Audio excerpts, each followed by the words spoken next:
Les relations métriques dans un triangle rectangle, c'est une section très importante. Ça fait souvent partie des examens du ministère au niveau de la géométrie. Il y en a plusieurs, on va tous les voir. Puis, très important qu'on est toujours dans un triangle rectangle. Donc, ça ne s'applique pas à d'autres choses que des triangles rectangles. Alors, si on y va, voici un triangle rectangle. Il va avoir de la couleur comme ça pour illustrer les ondes et essayer de retenir le plus possible les théorèmes qui vont suivre. Première chose, la relation métrique suivante.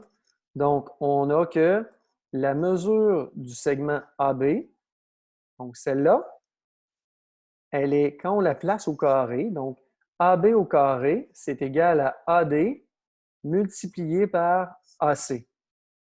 Donc, on peut le voir comme ça. Très important, quand on regarde ces théorèmes-là, on est dans un triangle rectangle. AD a été formé de la façon suivante. C'est qu'on part toujours de l'angle droit ici et on descend une hauteur. On sait que dans un triangle rectangle ou dans n'importe quel triangle, il y a toujours trois hauteurs. Ça dépend de quel sommet on part. Mais quand on débute avec un sommet, puis que ce sommet-là, c'est l'angle droit ici, donc j'ai mon angle droit qui est là. Bon, pardon, on va recommencer ça. Je vais déplacer mon petit outil. Donc, si j'ai mon angle droit qui est ici, et puis que je descends une hauteur qui va tomber sur quel morceau? Sur ce morceau-là. Ce morceau-là, c'est... On va prendre encore un outil pour travailler. L'hypoténuse. Donc, c'est une hauteur qui descend de l'angle droit qui va tomber à angle droit, comme ça ici, sur l'hypoténuse. Voilà. Donc, on fait des petits dessins aujourd'hui. Alors, quand on a une figure comme ça, vous ne vous posez pas la question, c'est parce qu'on veut savoir tes connaissances sur les relations métriques. Alors, on s'en va se mettre le nez sur nos théorèmes concernés. Donc, rendu ici. Donc, quand on a un triangle rectangle, puis qu'il y a une hauteur qui descend de l'angle droit qui tombe sur l'hypoténuse, il y a des relations métriques qui s'appliquent. Les relations métriques, c'est les suivantes. Donc, la première, c'est que la mesure d'une cathète, parce que ça, c'est l'hypoténuse, donc ça, c'est une cathète, AB au carré, c'est égal à AD multiplié par AC.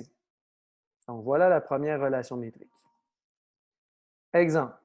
Je déplace encore des outils qu'on ne voit pas des fois à l'écran. Voilà. Donc, on vient se placer plutôt ici. Si j'ai 9 cm, 6 cm, le 6 cm il illustre la section entre A et D, et je veux savoir la longueur de l'hypoténuse. L'hypoténuse, c'est le côté le plus long. Bien, avec Pythagore, je vais avoir un peu de difficulté. Avec Pythagore, je peux faire ça au carré qui est égal à ça au carré plus ça au carré, mais là, je vais trouver ce côté-là. Je n'aurais pas trouvé cette longueur-là. Alors, j'utilise les relations métriques, ça va y aller direct. Donc, je vais utiliser ma relation métrique que je viens de voir. Donc, AB au carré, c'est 9. AD, ici, c'est 6. Puis AC, c'est ce que je cherche. Une fois que j'ai ça, je divise par 6, mon 9 au carré. Donc, 81 divisé par 6 va donner 13,5. C'est comme ça qu'on applique la relation métrique, la première qu'on vient de voir. Deuxième relation métrique, même chose, mais de l'autre côté. Donc, au lieu de travailler avec le triangle de ce côté-là, la cathète AB, on va appliquer la même chose, mais avec la cathète BC. Donc, BC au carré, c'est égal à CD ou DC multiplié par AC. Exemple. On a ces mesures-là. Là, présentement, je cherche autre chose. Je cherche cette section-là. Donc, je cherche X, qui est une cathète. J'ai cette mesure-là qui est 6 et j'ai la mesure DA qui est 10. Donc, je n'ai pas la mesure directe, là, si on veut, d'hypoténuse. Je mets ça à l'intérieur de mes données. Donc, BC, c'est ce que je cherche. Ça au carré est égal à ça au carré, 6 au carré, multiplié par toute la longueur qui donne 16. Donc, BC au carré est égal à 6 fois 16. Je ne sais pas si j'ai dit 6 au carré tout à l'heure, c'est peut-être une erreur, mais on l'applique directement. Une fois que c'est fait, on fait 6 fois 16, on fait la racine carrée, on arrive à 9,8. toujours bon de vérifier si on a une erreur de calcul. Facile, parce que si on est arrivé, par exemple, à 19, on voit très bien que ça, c'est beaucoup plus petit que tout ça. Donc, si ça, c'est 16, ça, c'est impossible que ça mesure 19. Donc, toujours bon de se valider. Là, on jette un œil à nos chiffres pour voir si ça se tient. Troisième relation métrique. Maintenant, on a que la hauteur ici, donc on parlait de la hauteur tout à l'heure, donc la hauteur au carré, c'est égal à DC multiplié par AB. Donc, la hauteur ici au carré, c'est égal à, elle coupe le côté de l'hypoténuse en deux, donc ce morceau-là et ce morceau-là. Donc, ce morceau-là plus ce morceau-là, ça donne le carré de BD. Exemple.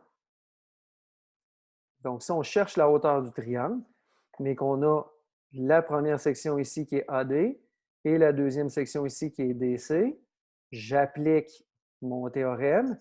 Donc, je vais dire x au carré, qui est égal à 9 fois 4. 9 fois 4, 36. Racine carrée de 36, 6. Donc, je viens de trouver directement ma hauteur. Dernière relation métrique, celle-là. Maintenant, on a vu une relation métrique quand une cathète est au carré, quand l'autre cathète est au carré, quand la hauteur est au carré. Maintenant, on va mélanger tous les morceaux ensemble. Donc, l'hypoténuse multipliée par la hauteur, donc AC multiplié par BD, c'est égal à cathète fois cathète, pas de carré. Donc, elle se retient quand même assez bien. Donc, hypoténuse fois hauteur, je répète encore une fois, hypoténuse fois la hauteur est égale à cathète fois cathète.